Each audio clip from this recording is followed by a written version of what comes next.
Welcome to DSCJ tele classes. प्यारे बच्चों, आज मैं क्लास 10 ज्योग्राफी का lesson number 5 minerals and energy resources का पार्ट 1 लेके आई हूँ। आप सब मुझे तो जानते ही होंगे, मेरा नाम है Kamaljeet Kaur. JNK board of school education की प्रिस्क्राइब्ड सोशल साइंसेस की बुक कंटेम्पररी इंडिया पार्ट 2 का लेसन नंबर 5 है minerals and energy resources. After studying this chapter, you would be able to explain minerals and variations in forms of minerals. Then you would be able to define the physical properties of minerals. Then you would be also able to classify the types of minerals. You would be able to understand the mode of occurrence of minerals, and you would understand the hazards of mining. Minerals and energy resources. Minerals यानी कि खनिज। तो इस चैप्टर में हम पढ़ेंगे minerals, energy resources and we से मतलब है कि हम कितने जुड़े हुए हैं मिनरल्स और एनर्जी रिसोर्सेज से। हमारी लाइफ में हर काम जो आज के टाइम में मिनरल्स के आसपास रिवॉल्व करता है। जब हम घर बना रहे हैं, रोड बना रहे हैं या कुछ खा रहे हैं, तो हम हर चीज में मिनरल्स का इंटेक करते हैं। हम चारों ओर से मिनरल से सराउंडेड हैं। मिनरल्स हमारी लाइफ का एक बहुत ही एसेंशियल और इम्पॉर्टेंट रोल जो है मिनरल्स प्ले करते हैं। और हमारे सारे काम कैसे हो रहे हैं? एनर्जी रिसोर्सेज से। आज ये आप लेसन कैसे देख पा रहे हैं? टीवी से या मोबाइल से। तो उनको चलाने के लिए किसकी जरूरत है? इलेक्ट्रिसिटी की, जो कि एक एनर्जी रिसोर्स है। तो हम कह सकते हैं कि हमारी लाइफ रिवॉल्व करती है मिनरल्स और एनर्जी रिसोर्सेज के आजू बाजू, और बिना इन रिसोर्सेज के हमारी लाइफ को इमेजिन करना भी इम्पॉसिबल है। हम कह सकते हैं कि इसके बिना हमारी लाइफ अधूरी है। स्पेशली आज के टाइम में मिनरल्स और रिसोर्सेज के बिना हमारा सर्वाइवल बहुत मुश्किल है, rather इम्पॉसिबल है। और आपको ये पता है, all living things need mineral. हमारा जो लाइफ प्रोसेस है, it can not occur without minerals. हमारा जो ह्यूमन बॉडी में ह्यूमंस का जो मिनरल इनटेक है, दैट इज ओनली 0.3%। बट अगर वो 0.3% हम वो मिनरल्स हमें नहीं मिलेंगे, तो जो बाकी बचा 99.7% है, वो फूड स्टफ हम यूटिलाइज नहीं कर पाएंगे। कभी भी आप किसी फूड पैकेट के बाहर देखिए तो उसमें मिनरल कंटेंट्स के बारे में लिखा होता है। तो आप देख सकते हैं कि मिनरल्स हमारी लाइफ के लिए कितनी ज्यादा इम्पोर्टेंट है। What is a mineral? Mineral is defined as a homogeneous, naturally occurring substance with a definable internal structure. Minerals एक naturally occurring substance है जिसका एक defined internal structure है। जब हम मिनरल्स को ह्यूमन बीइंग्स के साथ रिलेट करते हैं तो हम कह सकते हैं minerals are an indispensable part of our life. मतलब वो एक ऐसा पार्ट है जो हमसे अलग नहीं किया जा सकता। अब देखते हैं मिनरल्स कहाँ से आते हैं। ये आते हैं रॉक्स से। तो हम कह सकते हैं rocks are combinations of homogeneous substances called minerals. किसी भी रॉक में एक तरह के या कई तरह के मिनरल पाए जाते हैं, और ऐसा नहीं है कि हर रॉक में एक ही तरह के मिनरल पाए जाएंगे। उसमें भी कुछ कंडीशंस होती हैं। अब बात करते हैं mode of occurrence of minerals की, कि मिनरल्स कहाँ और कैसे पाए जाते हैं। ऐसा नहीं है कि हम जमीन खोदेंगे या पत्थर तोड़ेंगे तो हमें उसमें से मिनरल मिल जाएगा। कहीं आप ये तो नहीं सोचे कि जमीन खोदने से हमें सरिये की लंबी लंबी रॉड्स मिल जाएंगी, या कोई पत्थर तोड़ेंगे तो उसमें से हमें गोल्ड या डायमंड के स्टोन्स मिलेंगे। ऐसा नहीं है। Minerals are found in ores. Now what is an ore? और एक रॉक फॉर्म में होता है जिसमें मिट्टी भी होती है और बहुत सारा वेस्ट मटेरियल भी होता है। उसमें खाली मिनरल नहीं होता है, मिनरल के साथ ये सारी चीजें भी होती हैं, और इन सब को प्रोसेस करने के बाद हमें मिनरल्स मिलते हैं। तो ओर में एक मिनरल भी हो सकता है या एक से ज़्यादा मिनरल्स भी हो सकते हैं। फिर उसके बाद उसकी प्रोसेसिंग होती है और उसमें जो भी मिनरल प्रेजेंट होता है उसको निकाला जाता है। और जब भी ओर निकालते हैं, ओर को एक्सट्रैक्ट करते हैं, तो वी शुड सी कि it is commercially viable, because minerals को जब भी एक्सट्रैक्ट करना it is a very costly process. तो अगर उससे हमें बेनिफिट नहीं मिल रहा है तो उल्टा हमें लॉस हो जाएगा। तो हम कहते हैं कि minerals are found in ores and ores are found in rocks. Minerals generally occur in the following forms. सबसे पहले हम बात करते हैं इग्नियस और मेटामॉर्फिक रॉक्स की। इन रॉक्स में मिनरल क्रैक्स और जॉइंट्स में पाए जाते हैं।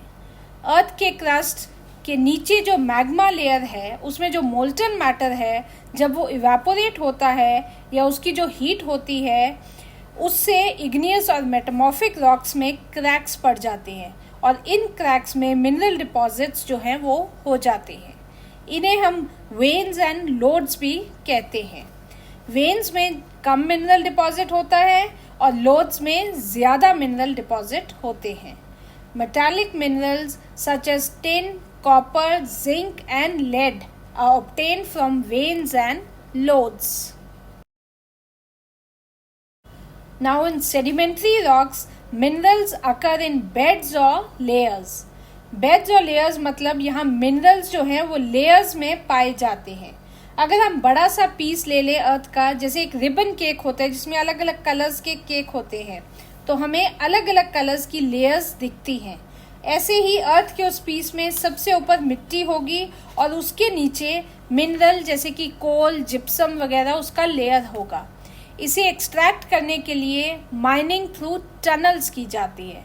These minerals such as gypsum, potash, salt and coal, they are formed as a result of deposition, accumulation and concentration in horizontal strata.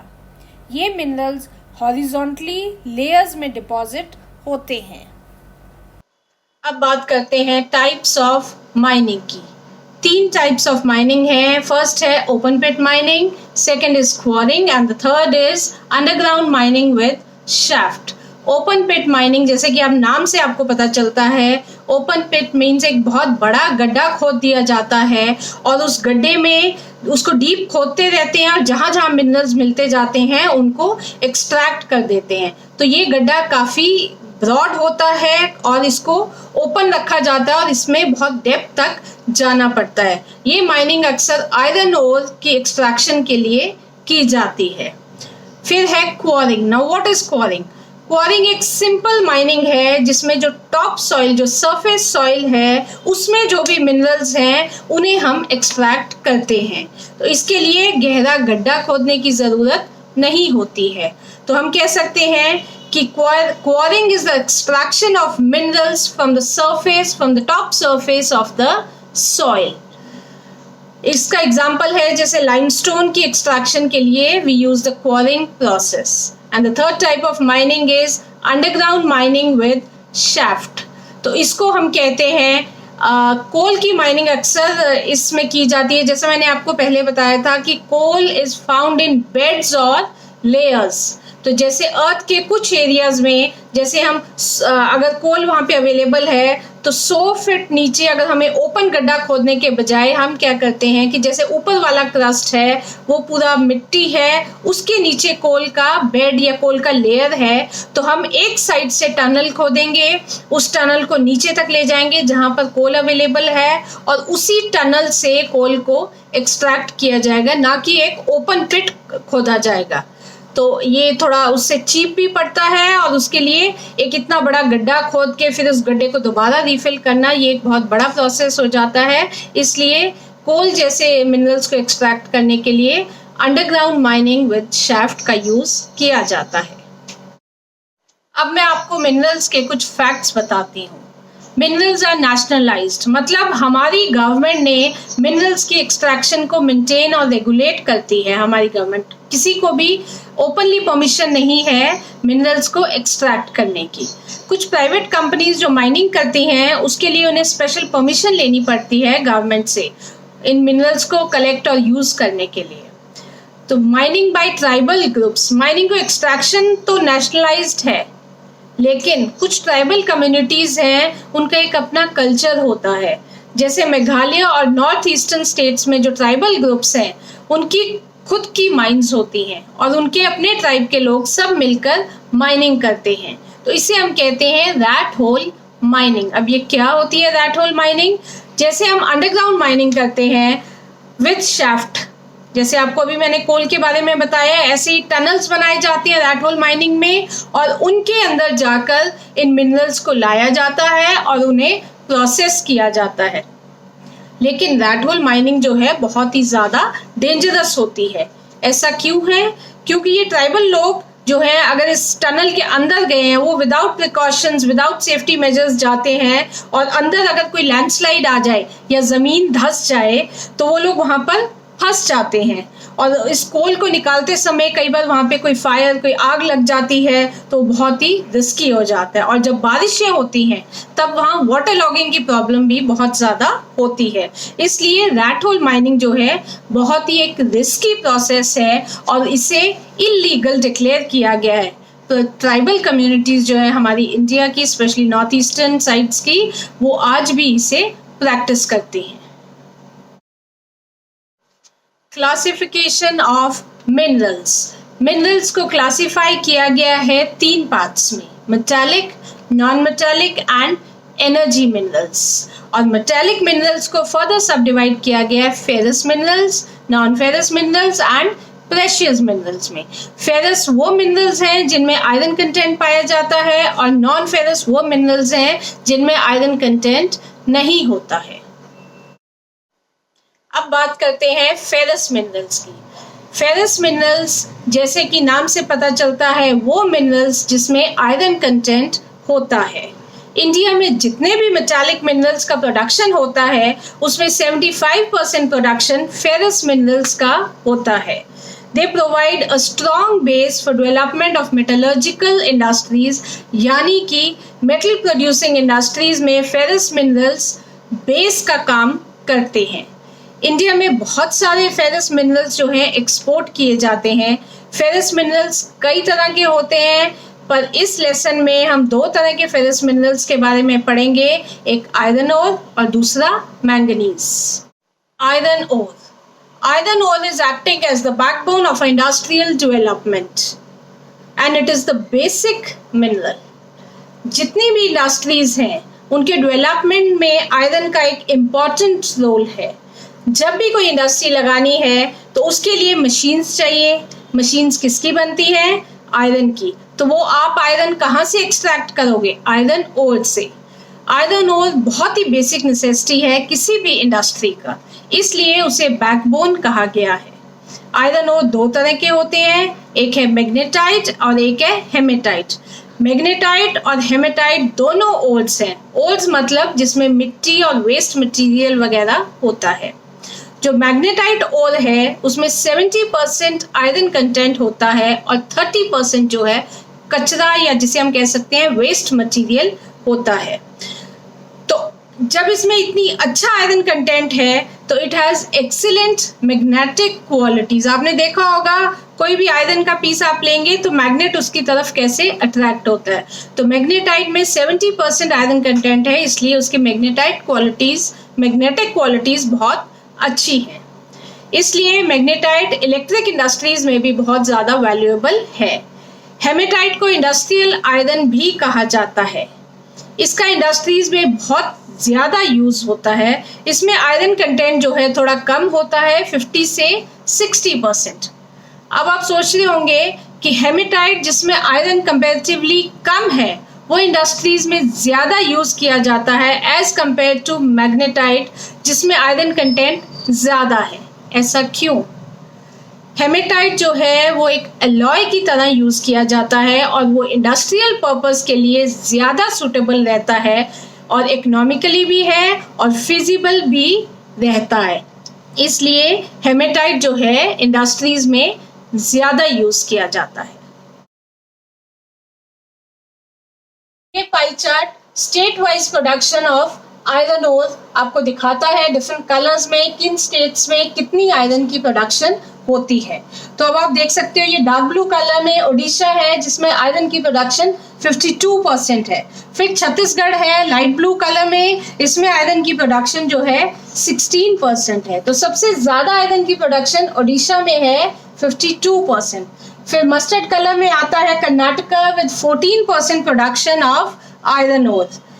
Grey colour में झारखंड है 11% production के साथ, और ऑरेंज कलर में महाराष्ट्र है, गोवा बेल्ट है जिनकी प्रोडक्शन है 7%। मैंने आपको कुद्रेमुख माइंस के बारे में बताया। ये कुद्रेमुख माइंस एक 100% एक्सपोर्ट यूनिट है। कुद्रेमुख वर्ड जो है, कुद्रे वर्ड जो है कन्नड़ लैंग्वेज का वर्ड है जिसका मीनिंग है हॉर्स, और कुद्रेमुख का मतलब है face of a horse. Western Ghat की जो हाईएस्ट पीक है, it resembles the face of a horse, that is why it is known as Kudremukh. Ferrous minerals में दूसरा मिनरल हम डिस्कस करेंगे manganese. It is mainly used in the manufacturing of steel and ferromanganese alloy. Manganese को दूसरे metal के साथ mix किया जाता है अलॉय बनाने के लिए। अलॉय जो है वो दो मेटल्स का मिक्सचर होता है। 1 टन स्टील बनाने के लिए हमें 10 kg मैंगनीज यूज करते हैं to make 1 ton of steel. Manganese is also used in manufacturing bleaching powder, insecticides and paints. But manganese की ज्यादा डिमांड जो है वो स्टील इंडस्ट्रीज में होती है। हमारी कंट्री में Madhya Pradesh is the largest producer of manganese ore. अब बात करते हैं नॉन फेरस मिनरल्स की। मेटालिक मिनरल्स में हमने बात की फेरस और नॉन फेरस मिनरल्स की। नॉन फेरस मिनरल्स वो होते हैं जिनमें आयरन कंटेंट नहीं होता है। ये मेटालिक हैं पर इसमें आयरन कंटेंट नहीं होता है। हमारी कंट्री में पर्याप्त नॉन फेरस मिनरल्स नहीं हैं। We can say that non ferrous are not sufficient in our country. We have to import them from other countries. Non ferrous minerals include copper, bauxite, lead, zinc and gold, और इनका use होता है metallurgical engineering and electrical industries में। Non ferrous minerals में हम 2 minerals पढ़ने वाले हैं, कॉपर और बॉक्साइट। कॉपर की बात करें तो India is critically deficient in copper production, मतलब हमारी कंट्री में सफिशिएंट कॉपर ओर नहीं है, तो इसलिए हमें इसे दूसरी कंट्री से मंगवाना पड़ता है। जैसे एटाकामा डेजर्ट जो कि साउथ अमेरिका में है, वहाँ पर बहुत ही ज़्यादा कॉपर प्रोड्यूस होता है, तो वहाँ से हम कॉपर इंपोर्ट करते हैं, और भी कई कंट्री से कॉपर का जो इंपोर्ट होता है हमारी कंट्री के लिए। Copper is a malleable and ductile metal. Malleable मतलब इसे हम बहुत ही थिन शीट्स में कन्वर्ट कर सकते हैं विदाउट हैविंग क्रैक्स। जैसा आपने देखा होगा कॉपर के बहुत से यूटेंसिल्स बने होते हैं। कॉपर जो है डक्टाइल होता है, उसे थिन वायर्स में कन्वर्ट किया जा सकता है। Copper can be डीफॉर्म्ड without losing its toughness.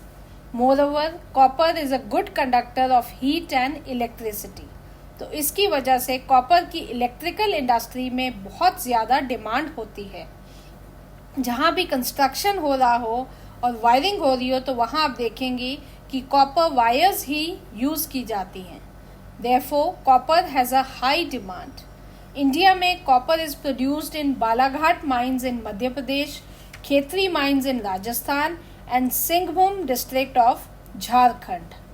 Balaghat mines southern Madhya Pradesh में है, और हमारी कंट्री में जितना भी कॉपर प्रोड्यूस होता है उसमें 52% प्रोडक्शन बालाघाट माइन से होता है।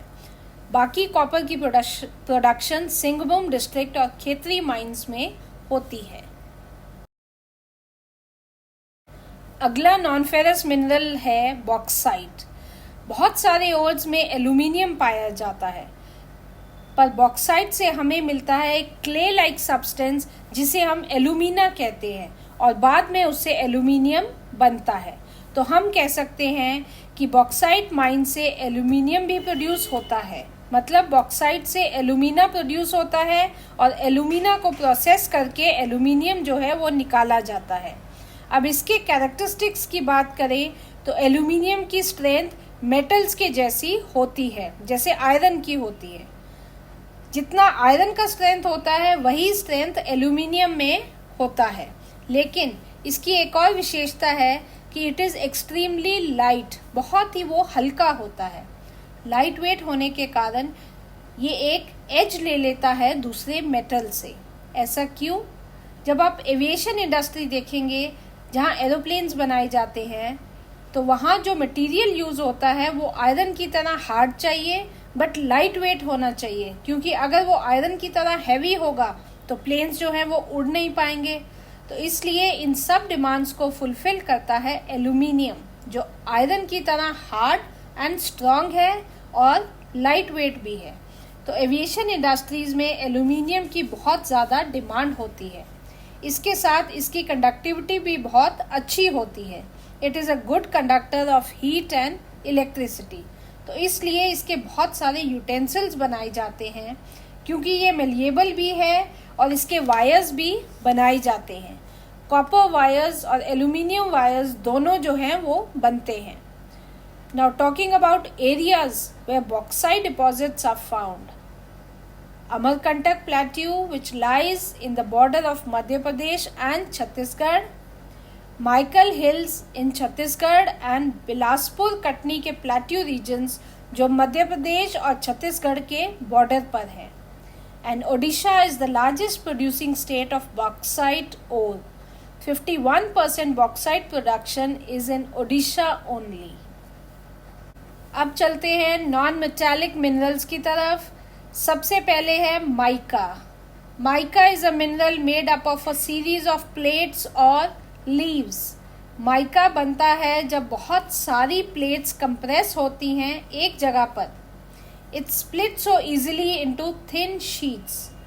It can be clear, black, green, red, yellow और ब्राउन। अब बात करते हैं रॉक मिनरल्स की। रॉक मिनरल्स में हम बात करते हैं सबसे पहले लाइमस्टोन की। Limestone is found in rocks composed of calcium carbonates और calcium and magnesium carbonates. Limestone हमें मिट्टी से डायरेक्ट मिलता है रॉक्स फॉर्म में, और ये हमें कैल्शियम कार्बोनेट, जिसे चूना भी कहते हैं, या फिर कैल्शियम एंड मैग्नीशियम कार्बोनेट से मिलता है। लाइमस्टोन की ज़रूरत पड़ती है ब्लास्ट फर्नेसेस में, जहां आयरन ओर को पिघलाया जाता है, या हम कह सकते हैं स्मेल्ट किया जाता है भट्टियों में। और इसके साथ इसकी ज़रूरत होती है सीमेंट इंडस्ट्रीज़ में। जब सीमेंट को मैन्युफैक्चर किया जाता है तब लाइमस्टोन को उसमें मिक्स किया जाता है। तो हम कह सकते हैं limestone is the basic raw material for the cement industry. Limestone पाया जाता है Andhra Pradesh, Madhya Pradesh, Rajasthan, Gujarat, Tamil Nadu, and it is found in sedimentary rocks. इस पाई चार्ट से आप लाइमस्टोन प्रोडक्शन इन इंडिया के बारे में देख सकते हैं। डार्क ब्लू कलर में देखिए राजस्थान है, जिसमें सबसे ज्यादा प्रोडक्शन होती है 21%। फिर है मध्य प्रदेश जो है ऑरेंज कलर में 11%। फिर आंध्र प्रदेश भी 11% है। छत्तीसगढ़ और कर्नाटका जो है 10% ईच है। गुजरात और तमिलनाडु और तेलंगाना, इन तीनों का 8% शेयर है लाइमस्टोन प्रोडक्शन में, और बाकी जो बचे हुए हैं ग्रे कलर में वो है 13% उनका शेयर है किसमें, लाइमस्टोन प्रोडक्शन में। ये पाई चार्ट आपको क्लियरली हर स्टेट वाइज डिस्ट्रीब्यूशन दिखा रहा है। Hazards of mining. फर्स्ट है इम्पैक्ट ऑन माइनर्स। सबसे पहले हम देखेंगे माइनर्स पर क्या इम्पैक्ट होता है। अब आप सोचेंगे माइनर्स कौन है? माइनर्स होते हैं जो इन खदानों में काम करते हैं।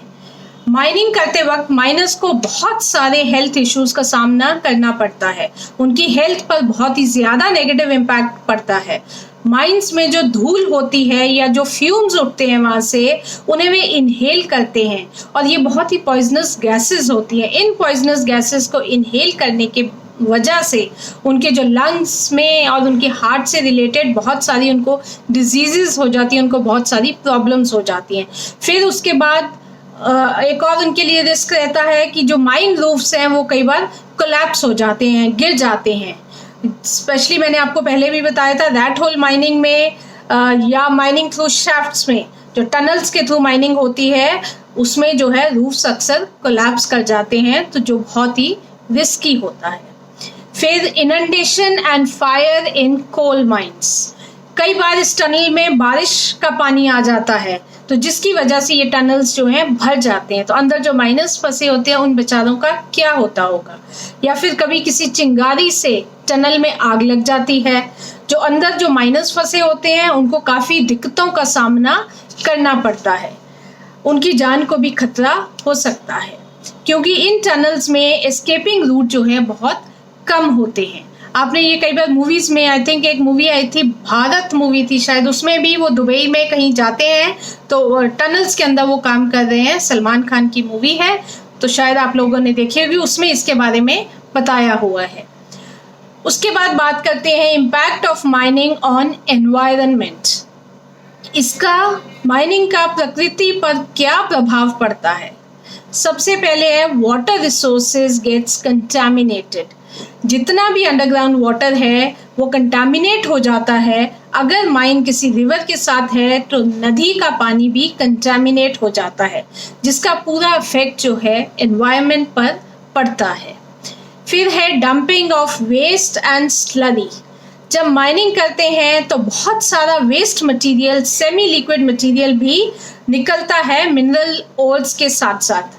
ये वेस्ट मटेरियल काम का नहीं होता है तो इसलिए इसे डंप कर दिया जाता है, तो which it leads to degradation of land and soil and also causes river pollution. ये जितना भी मटेरियल, वेस्ट मटेरियल है, लैंड में जाएगा तो हमारे जो प्लांट्स लगे हैं, जो हम एग्रीकल्चर करते हैं, उसको नुकसान देगा। अगर पानी में जाएगा तो पानी तो आपको पता है हर तरह से हमारी लाइफ में इंटरलिंक्ड है, तो वहाँ भी ये बहुत ज़्यादा नुकसान देगा। इसलिए ये कुछ हज़ार्ड्स हैं माइनिंग के।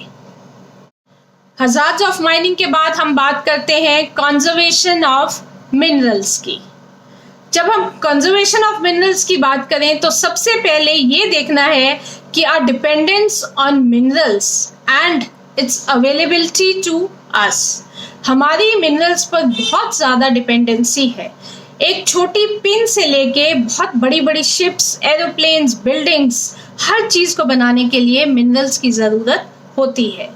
इंडस्ट्रीज ऑपरेट कर पा रही हैं मशीन्स की वजह से, और मशीन्स बनती हैं मिनरल्स से। और अगर इंडस्ट्रीज नहीं ऑपरेट करेंगी तो हमारी इकोनॉमी कैसे ग्रो करेगी। ऐसा ही एग्रीकल्चर सेक्टर भी है, वो भी मिनरल्स पे डिपेंड करता है। तो हम कह सकते हैं हम मिनरल्स पर बहुत ज़्यादा डिपेंडेंट हैं। और अगर मिनरल्स की अवेलेबिलिटी की बात करें तो वो सिर्फ 1% of the total earth's crust जो है अवेलेबल है हमारे पास। अर्थ्स क्रस्ट का सिर्फ 1% ही मिनरल्स जो है हमारे लिए अवेलेबल है, बाकी सारा जो है वो मिट्टी है, दैट इज़ वेस्ट मटेरियल।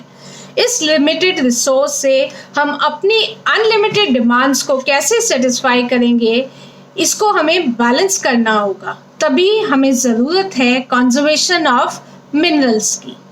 जिस स्पीड से मिनरल्स अपने आप को रिप्लेनिश या रीजनरेट करते हैं या अपने आप को फॉर्म करते हैं, वो प्रोसेस जो है बहुत स्लो होता है। लेकिन जिस स्पीड से हम लोग मिनरल्स को कंज्यूम करते हैं वो बहुत हाई स्पीड्स है, क्योंकि हमारी डिमांड्स कभी ख़त्म ही नहीं हो रही है। हमारी डिमांड्स डे बाय डे बढ़ती जा रही हैं। न्यू मिनरल्स के रीजनरेशन की स्पीड बहुत स्लो है, लेकिन हमारी मिनरल्स को कंज्यूम करने की स्पीड बहुत फास्ट है।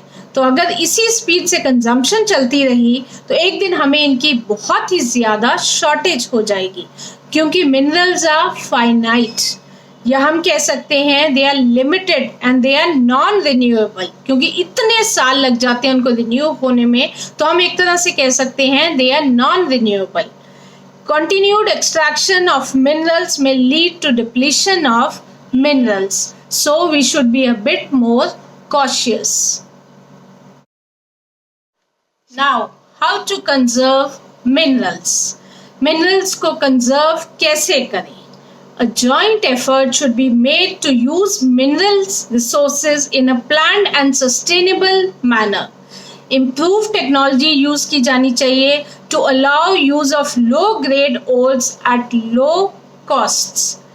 Recycling of metals using scrap metals and other substitutes. Metals जो है वो कभी खराब नहीं होते हैं, उन्हें रिसाइकल करना चाहिए. और अदर सब्स्टिट्यूट्स जैसे कि good quality plastics, it can be used in place of metals. आजकल जैसे मिट्टी के बर्तनों में खाना पकाने और उसमें पानी पीने का रिवाज आ गया है, तो अब लोग जो है मेटल के वाटर कूलर्स जो है उन्हें कम यूज कर रहे हैं, ज्यादा मिट्टी के घड़ों का इस्तेमाल हो रहा है. तो ये बहुत अच्छा है, इसलिए बहुत जरूरी है कि कुछ स्टेप्स लिए जाएं ताकि मिनरल रिसोर्सेज को एक प्लान्ड एंड सस्टेनेबल मैनर में यूज किया जाए. Now here is an activity for you. सोचिए, think and make a list of item where substitutes are used instead of minerals. मैंने आपको एक एग्जांपल तो दे दिया मिट्टी के घड़ों के बारे में, बाकी आप लोगों ने खुद सोचना है. तो बच्चे, आज के लेसन में इतना ही.